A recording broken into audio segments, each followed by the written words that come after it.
بسم اللہ الرحمن الرحیم۔ السلام علیکم۔ Welcome to my YouTube channel horror stories with Gul. اگر آپ کو میری کہانی پسند آئے تو اسے لائک اور شیئر ضرور کیجیے گا اور میرے چینل کو سبسکرائب کیجیے گا۔ دوستو، کل آپ نے کہانی کا پارٹ 2 دیکھا، تو آئیے شروع کرتے ہیں اس کہانی کا پارٹ 3۔ اس دوران بلال نے جھولے کی طرف دیکھا تو اس نے مجھ سے کہا، یار تم لوگ بوبی کو دیکھو، تب تک میں ذرا جھولا جھول لوں۔ یہ کہتے ہوئے وہ جھولے میں بیٹھ گیا اور آہستہ آہستہ سے جھولا جھولنے لگا۔ اس دوران ہم باقی دوست بوبی کو دیکھ رہے تھے اور مٹھو ایک کمرے کی طرف جا رہا کہ اچانک ہمیں ایک خوفناک سی آواز سنائی دی، تو ہم سب ایک دوسرے کی طرف دیکھنے لگے تو اتنے میں اوپر سے بوبی نے اپنے سینے پر ہاتھ رکھتے ہوئے کہا، یہ کیسی آواز تھی؟ میں تو ڈر ہی گیا تھا۔ یہ سن کر مٹھو زور زور سے ہنسنے لگا۔ اتنے میں شاہد نے کہا، ارے مٹھو، یہ آواز تو نے نکالی تھی نا؟ مٹھو نے کہا، نہیں، مجھے کیا ضرورت ہے ایسی آواز نکالنے کی۔ تو اتنے میں بلال بھی مٹھو کی طرف دیکھ کر ہنسنے لگا اور بولا، مٹھو، میں نے تمہیں آواز نکالتے ہوئے دیکھ لیا تھا۔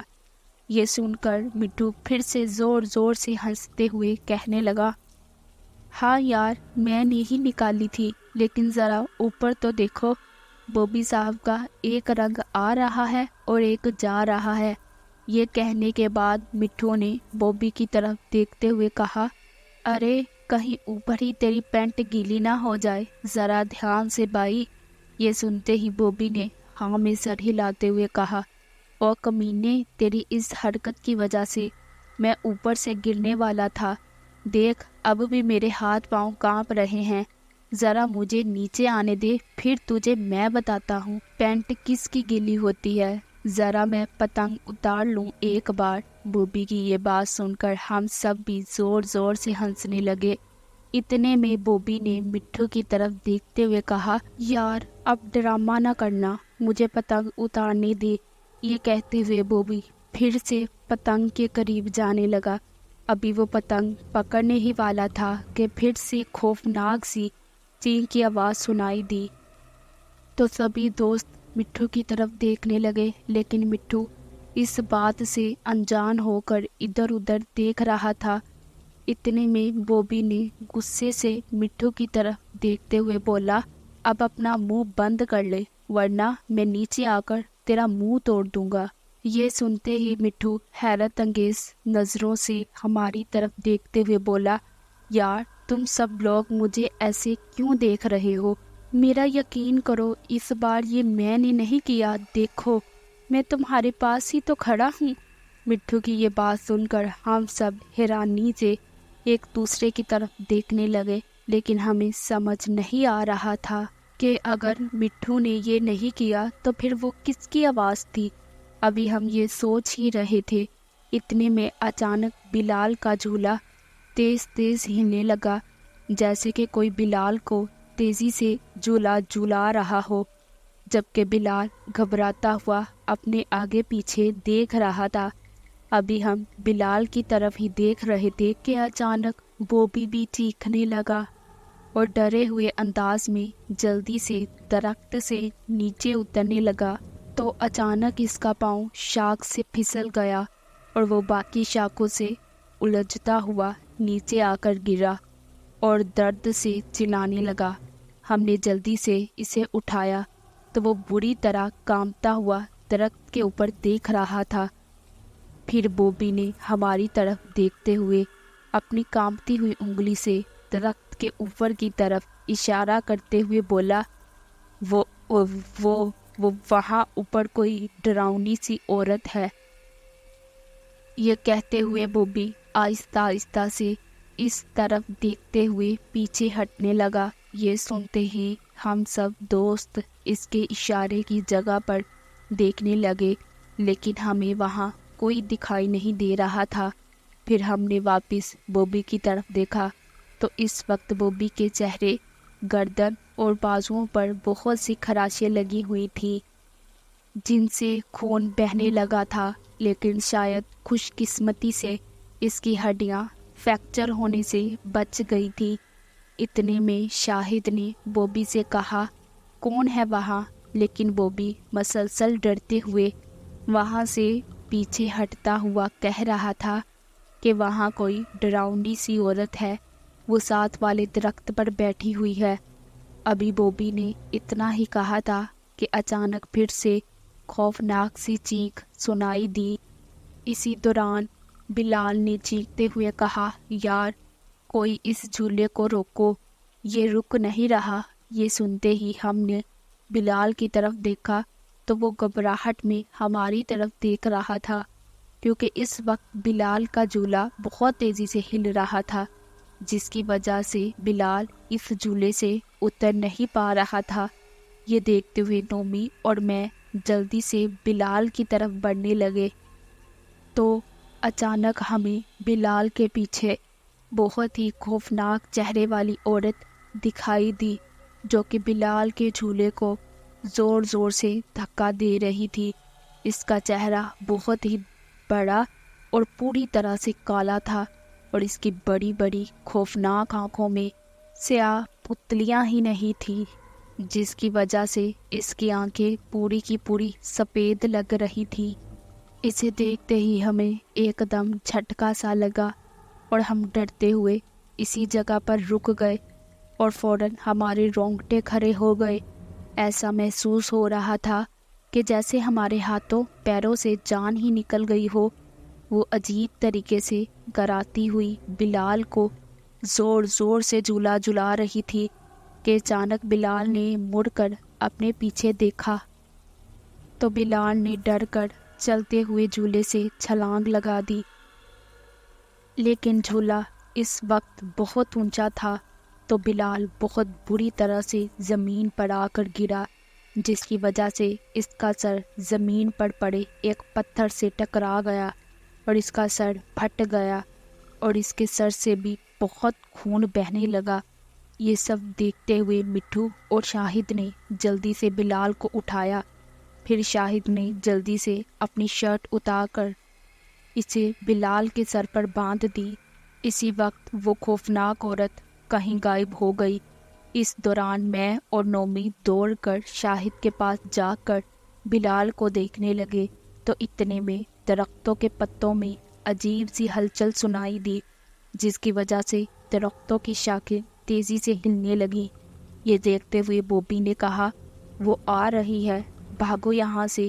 یہ کہتے ہوئے وہ وہاں سے باہر بھاگ گیا تو ہم سب بھی بلال کو لے کر وہاں سے بھاگنے لگے، اور جیسے ہی بھاگ کر وہاں سے نکلنے لگے تو مجھے اپنے پیچھے دھمک کی آواز سنائی دی، تو میں نے بھاگتے ہوئے اپنے پیچھے دیکھا تو وہی خوفناک عورت زمین پر گرا بلال کا خون اپنی لمبی سی زبان سے چاٹ رہی تھی۔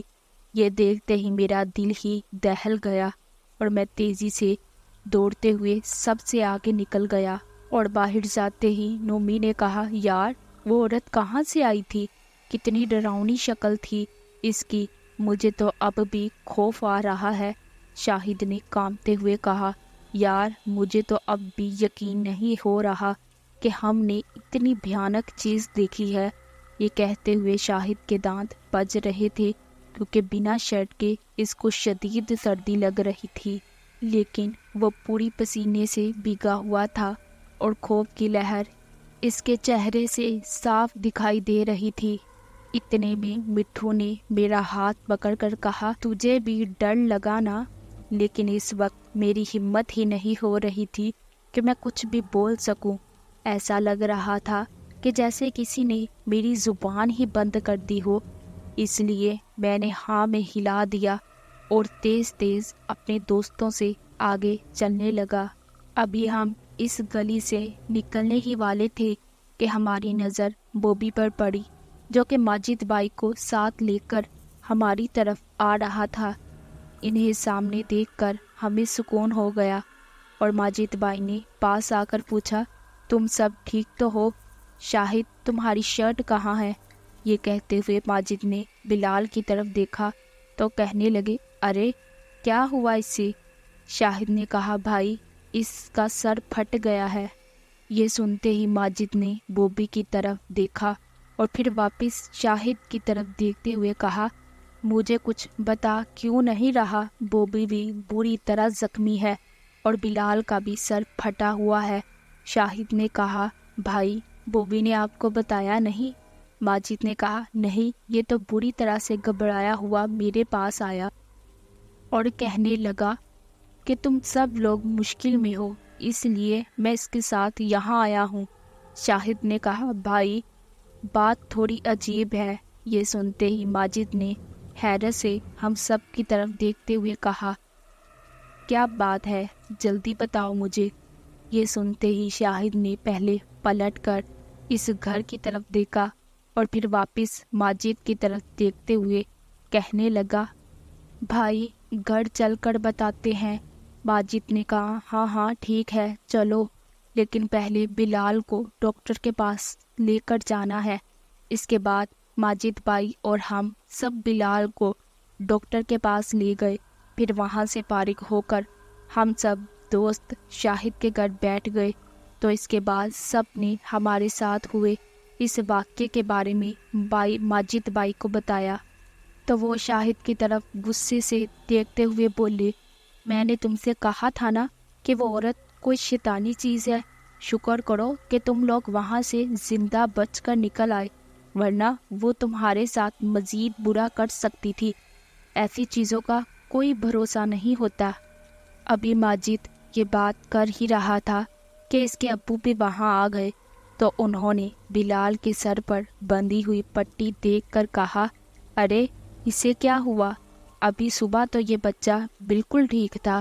پھر ماجد نے اپنے ابو کو بھی ہمارے ساتھ ہوئے اس واقعے کے بارے میں بتایا تو انہوں نے کہا دیکھو بچوں، تم لوگ ابھی نہ سمجھ ہو، اس لیے تمہیں پتہ نہیں کہ جب کوئی بڑا کسی ایسی بات سے روک رہا ہو جس میں تمہیں کوئی نقصان ہو، کچھ بھی غلط ہو، تو تمہیں اپنے بڑوں کی بات کو ماننا چاہیے، کیونکہ بڑوں کا تجربہ چھوٹوں سے زیادہ ہوتا ہے، کیونکہ انہوں نے زندگی کے اتار چڑھاؤ چھوٹوں سے زیادہ دیکھے ہوتے ہیں، اس لیے وہ ہمیشہ اپنے چھوٹوں کے فائدے اور نقصان کے بارے میں زیادہ جانتے ہیں۔